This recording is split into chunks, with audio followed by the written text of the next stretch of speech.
Hey, welcome back to another episode of the Peak Signing Agents podcast, where I'm giving you information on how to become a peak signing agent. And I have a peak signing agent joining me today. I've got Brett Reitler, a signing agent from Denver, Colorado, and host of the Loan Signing Hustle podcast. Brett, welcome to the show. Thank you for having me. We've been working on getting this together for a while, so I'm excited to be here. Yes, you had me on your podcast a few weeks ago, and that was a blast. I'm a big believer in making sure that everyone is self improving and getting tips and information. And there's platforms like podcasts and YouTube videos that provide that information. And so people that are listening and watching to this podcast, I encourage you to listen and watch other podcasts as well, because I do. One of the podcasts that I listen to is the Loan Signing Hustle podcast. I was getting great information from that, and I reached out to Brett and said, "Man, I'm really enjoying your podcast. I'm like binging it all. I'm almost done with it all." And then you asked me to come on.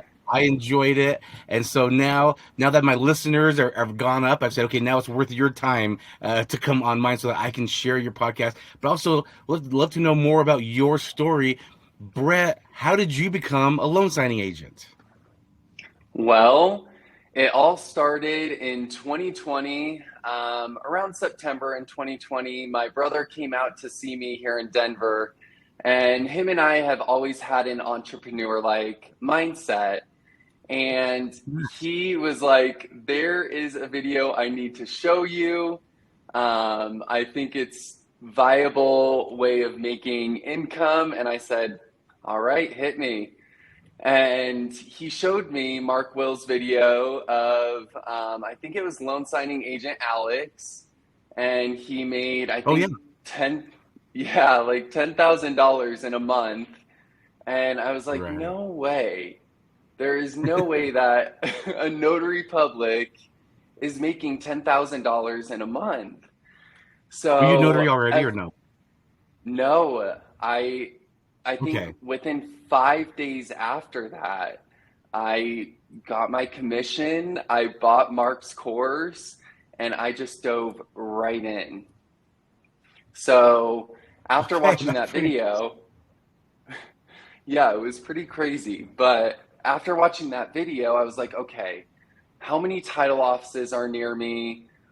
What does this look like in my area? And so I started Googling and saw that there was Fidelity, First Integrity, Guardian, uh Canyon Title, so many, and each one of them have about 4 or 5 offices.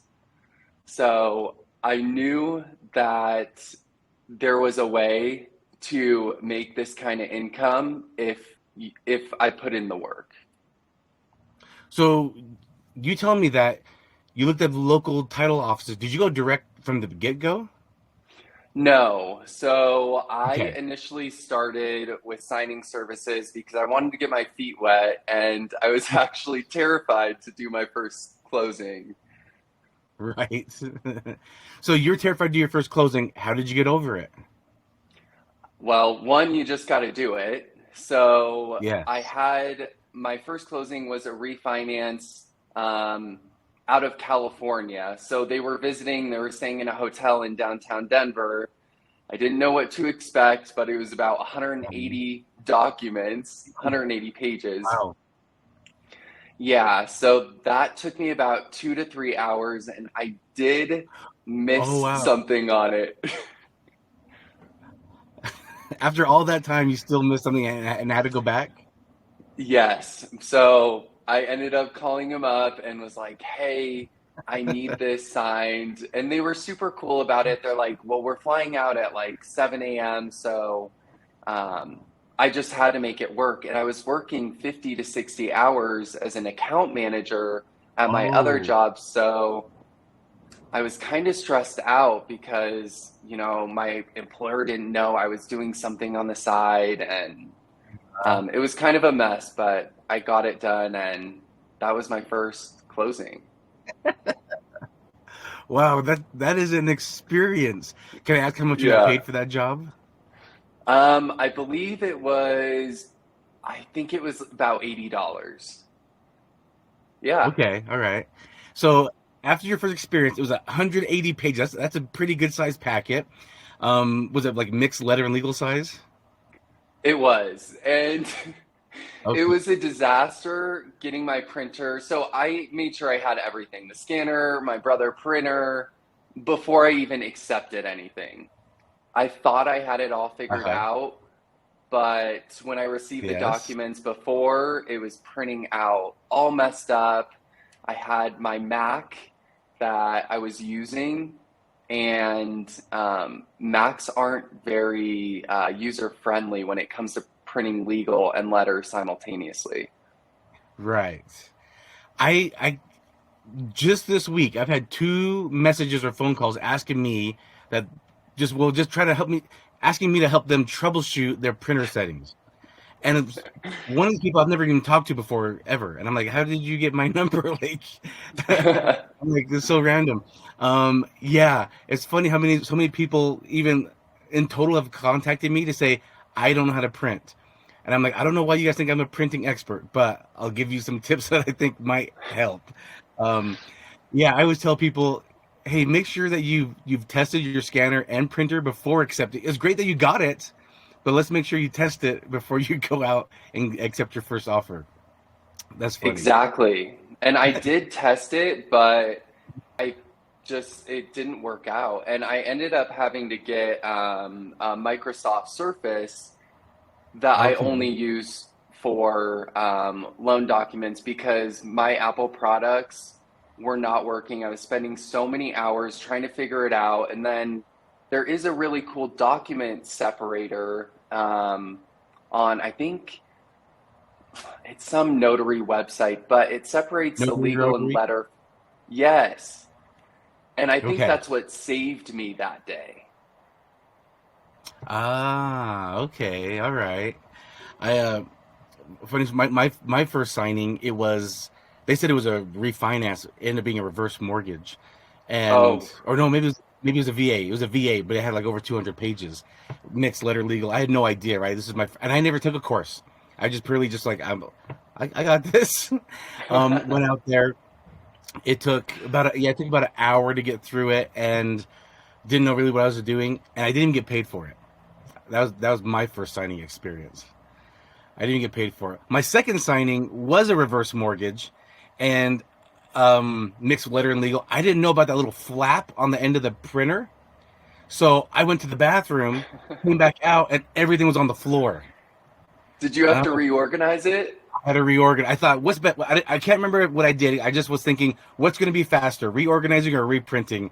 I think I reorganized it because I hate wasting paper. So I think I ended up Of reorganizing it. course. And But those yeah, reverse mortgages have sometimes upwards of 200 pages, it if was not over more at 200. times. Yes, yeah. And that one, I don't think I got paid for that one. No, that one I did. That one I did think I got paid for. But out of my first 10 signings, four of them I didn't get paid for. So it was experience. So so your first experience, that was quite the ordeal. 2 to 3 hours signing. Did you have to do scan Hmm. backs as well?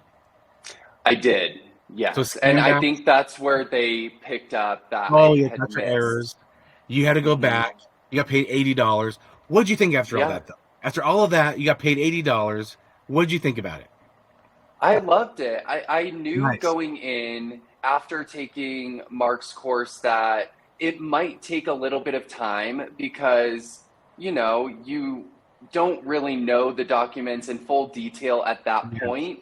So here you are in front of the clients, and I was just doing my best to be professional and reassure them that I knew what I was doing so they wouldn't know that it was my first signing. Right.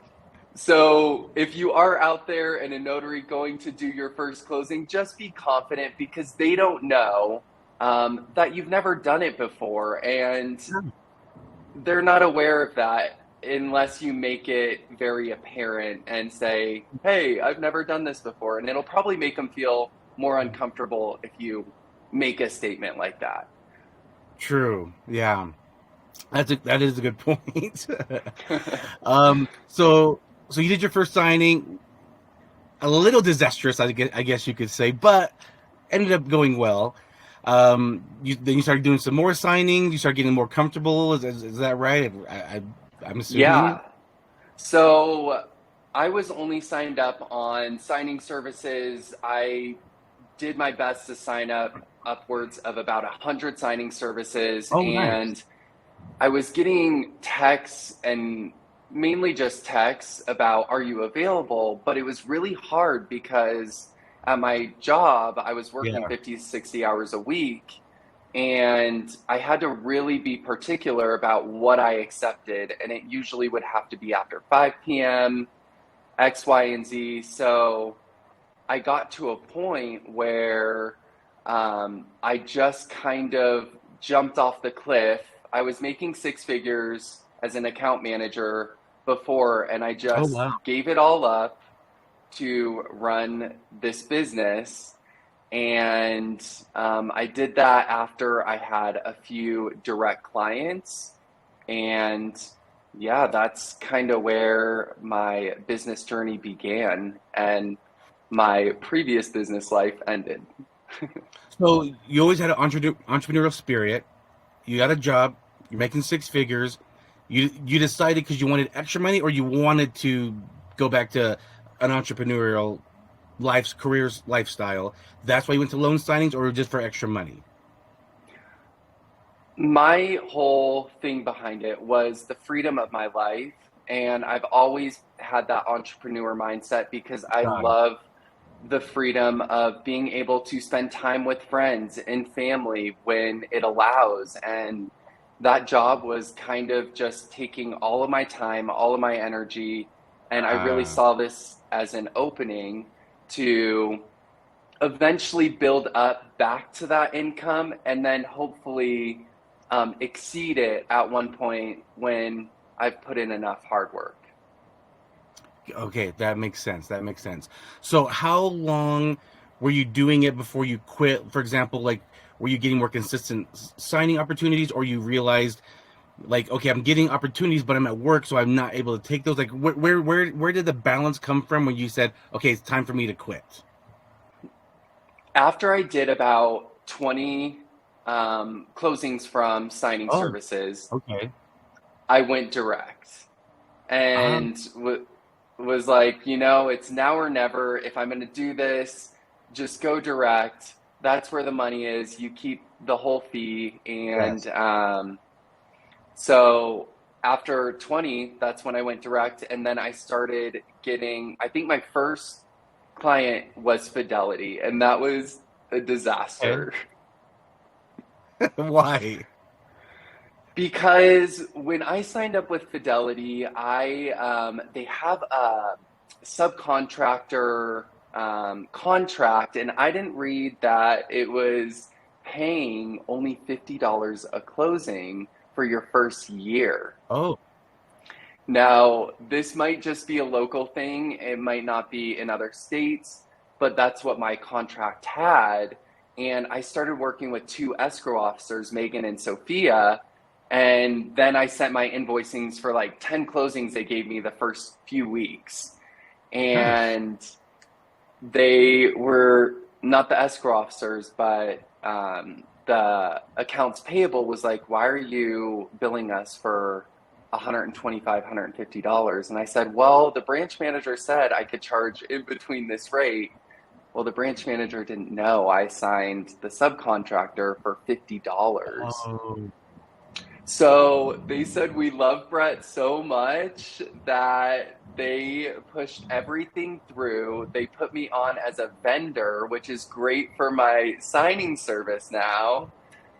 yeah. And I was able to then collect the fees, but I wasn't getting paid for about 2 to 3 months because it was a whole process with their compliance team.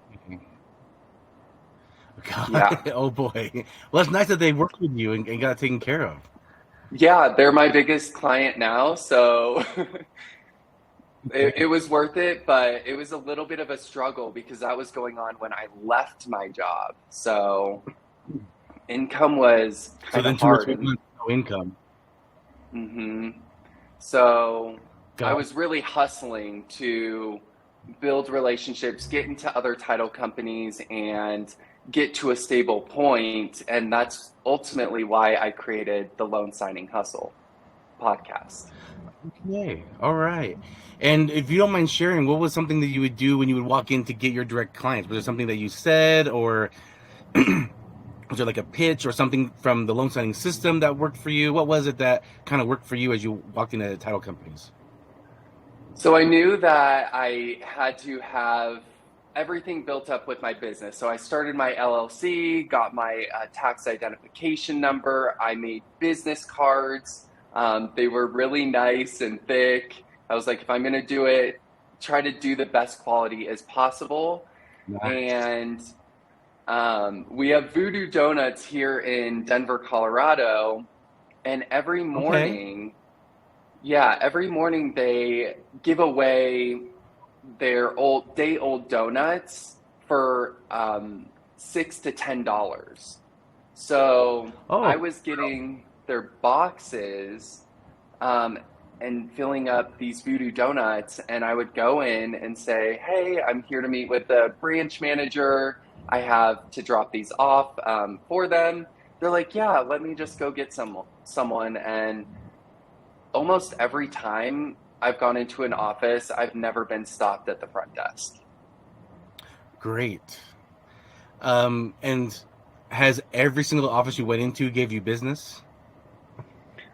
Not every office. Recently, after the interest rates started going up, when I've been marketing over the past 7 months, there are offices that are smaller and they Yeah. said, hey, we are not pushing as much business right now. So, I mean, at that point, I just move forward and would go to the next client. Got it. Yeah, and that's the thing, right? It's a kind of a question where I knew the answer. Where yeah, not every person's gonna go. You can walk in with the best donuts, and they're still not going to give you business. But like what you just said, just move on to the next one, though. There's nothing you can do about that, right? You just got to move on to the next one. There's plenty of offices out there, and even the ones I've already gone into, I will go back in and I have earned new clients by doing that, Nice. um, And as I have marketed over the times. let's give a shout out to your company, Signatures USA. Did I say it right? Yes. Perfect. Yep. No, I Signatures just caught USA. something. I just think I just caught something you said a few minutes ago. Did you just start your signing service then? I did. So I'm in the works of starting my signing service, Perfect. and possibly getting the escrow officers that I've been working with over the past year and a half to use me for their out of state closings. Awesome. When we're done recording, if you want some tips on that, let me know, and I can give you some I do tips on have a lot of that questions for transition. you. Okay. All right. No problem. I'll be happy to help, my friend. Oh, that's exciting, man. I'm so excited for you to start that endeavor now. That's incredible. Well, good for you. So yeah. So how long have you been a signing agent? How long have you been a signing agent? And then, real quick, tell me the timeline from the time you started with that first one that took 2 to 3 hours until the time you quit. Was that the 20? Like, you did 20 signings and then you quit and marketed, or when did the quitting begin? And then how long you've been doing it total? So I got my commission September 22nd of 2020. So Oh, it hasn't, it'll be 2 years in September. nice. And um, I quit my job in March of 2021, Okay, it's about 6 months. Okay, about 6 months, yes. nice. That's great. And then you Yeah, went direct.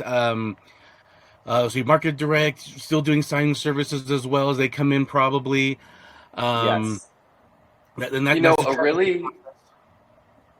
really important thing is with the signing services, I love them because your schedule isn't always booked up, you know, six per day with just direct clients. And it might be. I'm just not at that stage yet. But in between on my schedule, I love signing services because if I have an opening between 2 and 4 and they call me, then that is just extra income and it builds up. So I've been using both as a platform for, um, income and kind of balancing everything out. Yeah, it's a transition process. As you go direct, from you working with signing services, you're still gonna get notifications coming your way. If there's an opening in your schedule, why not take it? I always tell people around me, like, I'm an ambassador here in Utah, and I always tell people, they ask me about going direct, and I say, yeah, do it, but just realize, if you're available at 2 p.m. and you have a signing come at you at 2 p.m. for $90. $90 is better than $0. I know you want that 125, 150, $200 direct fee, but why not take it if your availability is open? Why not? Being humble is going to get you so far. And $90 for a 1 hour appointment is Yeah. amazing. It's amazing money. So I don't know why people wouldn't take it if they're open, but I average maybe $150 per signing, and I'm not too good for a $90 offer that comes my way, and I have an open slot. I'm not too good for it. That's how I right. feel. In fact, if my wife found out I didn't take it, she'd probably hit me. So, That's a nice meal. That's a nice dinner you could go oh, to, that's yeah. you know? I know people get a little bougie sometimes, a little spoiled with how the market was. When you're getting 20 offers a day coming at you, and now that it's slowed down, even then I still was like, I'll take a look at any offer comes my way. I'll take a glance at it. I'm not too good for Right, anything. So that's the right right. mentality. So under 2 years now, you've been a signing agent. When did the podcast come about? The podcast came about in December. It kind of was birthed the first of this year, and um, it So just came January about. 2022. Yeah, so I Oh, released the first three episodes like December 31st. okay. So it was kind of like a New Year's resolution for me because I had been hustling for the past year at that point to really grow my business. And I was looking on Apple Podcasts and Spotify. I was like, there is nobody out here doing podcasts on loan signing work. And I really Right. wanted to be a part of the community and hopefully inspire people and help other people out by sharing my journey through the whole process. Got it. Got it. That's very nice. In fact, that's what also I was also thinking of when I started this podcast. I was like, is there even podcasts out? Because I consume nothing but podcasts, like audiobooks a little bit, but like 90% of what I'm doing on the road is podcasts. There's so much great information out there, and I was looking around, and I found your podcast, along with Brian Schooley's podcast. I'm trying to look. I can't even find it in here. Can you remember me the name of that podcast? Oh, I think his is the loan signing dude or yes, that that's loan it. signing dude. That Loan Signing Dude podcast. And Yeah. so yeah, I subscribed to both of your podcasts right away. So I was listening to a couple. I listened to both of yours, and I was like, oh, I like both of these guys. And then I found out you guys are both loan signing system students, like I am. I'm like, oh, that's pretty dope. And and I started binging it. Yeah, you provided great content, so I was binging it. You've got a great voice, by the way. You got a great voice for podcasting. I like it. Thank But you got a you. great for video as well. So don't forget that. I love it. Yeah, it's a learning curve. So there I was a little apprehensive at first because I was like, how are people going to receive this content? Am I being too serious? Am I this or that? I'm kind of always very hard on myself. So Yeah. um as you know, starting your podcast now, you just grow with it over time and you become more comfortable. So that's kind of Yes. the stage I'm in right now, really finding my podcasting self.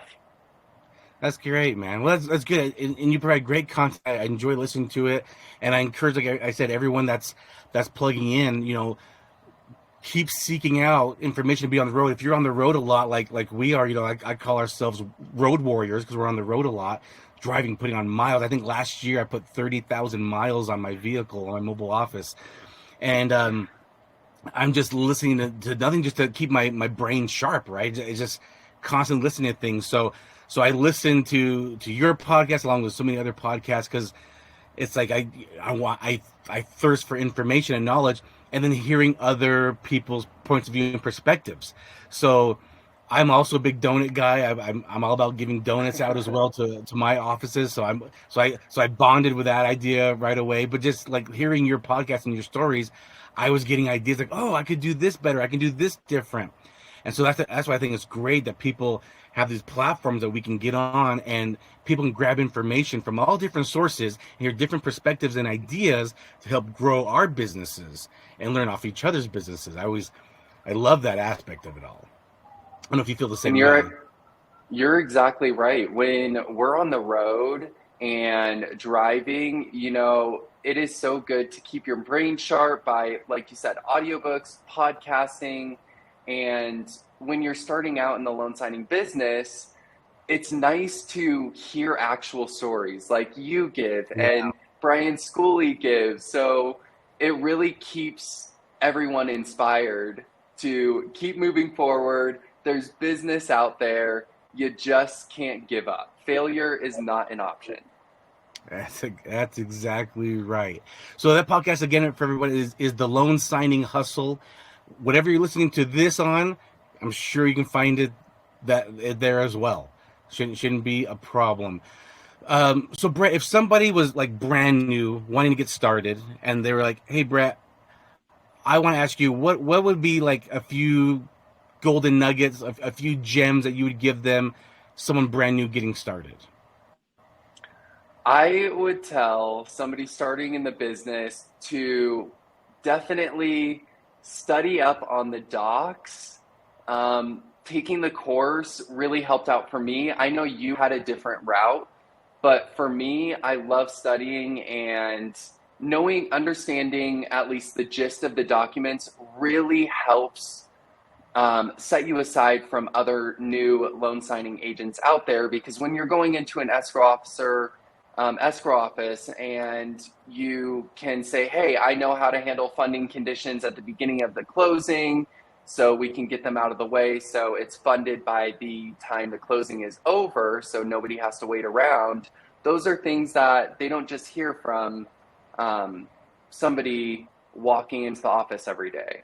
They like to hear that because they know that you're going to be able to take care of their closing professionally and efficiently. I would give advice to study, really be knowledgeable, and do not give up. Never let the fear of striking out keep you from playing the game. That makes sense. Um, Hold on. Looks like the platform we're on acted up a little bit, but anyway, if you were to, oh, I remember the question you asked me on your podcast was there a funny or unusual sight? Was that how you quoted? How did you say it? But like an unusual thing that you Yeah, remember? what was the weirdest signing Weirdest, that you've yes, yeah. had? Um, well, as you've heard on that episode, I'm going to reach out to your listeners now. My weirdest closing was a reverse mortgage.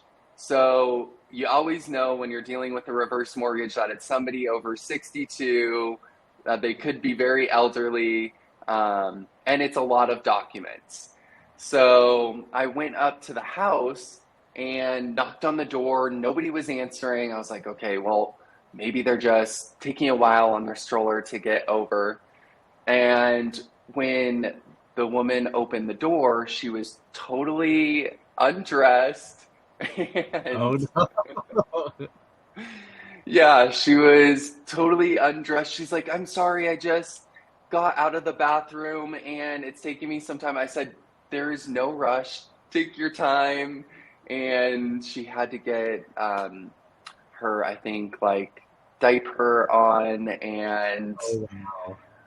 yeah, it was very, and she's like, oh, come on in. I'm not going to make you wait out here. So it was very strange following this elderly woman into her home while she was getting situated to get ready to be fully clothed for the closing. Wow. That it was an interesting But situation. yeah, How long? Because it was a reverse mortgage. How long did it take you? that one took me 2 hours. Wow. She Okay. She had a lot of questions. She said that her lender did not go over a lot of these documents with her. So, yeah, I can always expect reverse mortgages. For me, at times, I always give an hour and a half, 2 hours, because Sure. you should, because these elderly people, they don't know the documents in detail, especially if it's their first time doing it, that you should definitely not book your next appointment an hour after a reverse mortgage. Yeah, true. I know exactly what you mean. Done quite a few share of reverse mortgages, so I know exactly what you're saying. Yeah. Well, Brett, anything that you want to share with the listeners or viewers? I'm just happy to be here and give the loan signing hustle a listen. It's on all platforms. If you're questioning getting into the loan signing business, do not question or be on the fence about it. Just go out there and do it.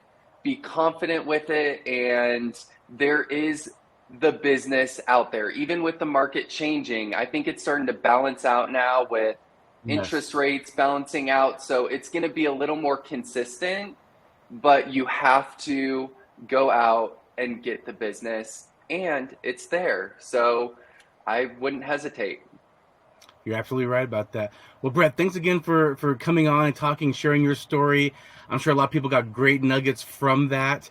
And you guys also check out the Loan Signing Hustle podcast. It's a great podcast. I'm enjoying it. There's a really good episode out there with a guy named Derek on there. So check out that episode. All right, Brett. Well, thanks again for your patience and coming on. Appreciate your time. And everyone watching and listening, thanks again. And we'll catch you on the next episode. Bye.